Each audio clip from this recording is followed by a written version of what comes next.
St. Vincent de Paul is the first one, and I picked that. And on their website, it says, reaching out to those in need. Our mission is simple.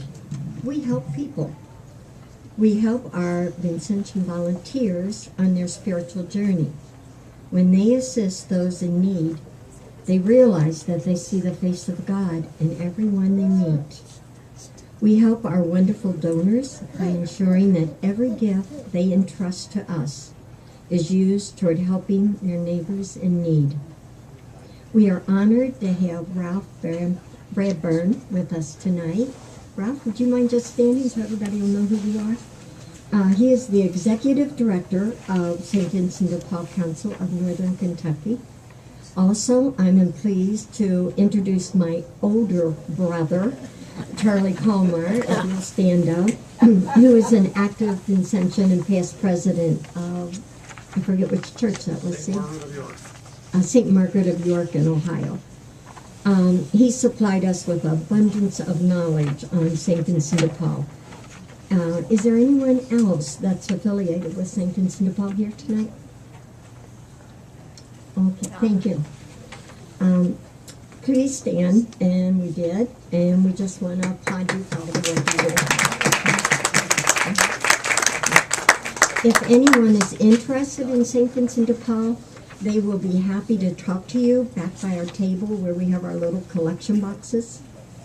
And the first item tonight is the message and messenger.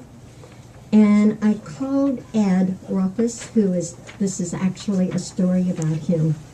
And he has been active in St. Vincent de Paul at Mother of God for years. And unfortunately, he is fighting cancer right now. And he asked for your prayers. And I said I would bring that into my message. This is his response when we had a prompt and I interviewed him. And I asked him, what does he do when he's all dried out and he doesn't feel like doing this anymore? And this is the story he told me.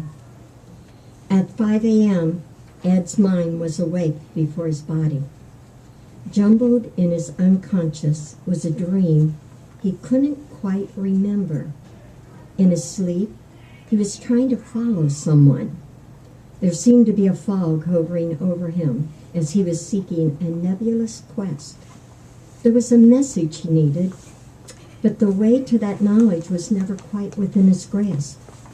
Although he was in his own bed, he felt misplaced. Later, as he drank his morning coffee, he wondered about his dream. The encounter left him with a disturbing feeling. Instead of feeling refreshed from a night's rest, he felt tired and uncertain. He was not looking forward to the day's undertakings. Today was his day to make home visits to the needy.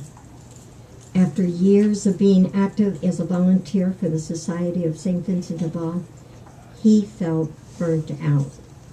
Negative and anxious feelings were at war with all the affirmative facts he was trying to muster up about making home visits. Christ was right, the poor will always be with us, he mused.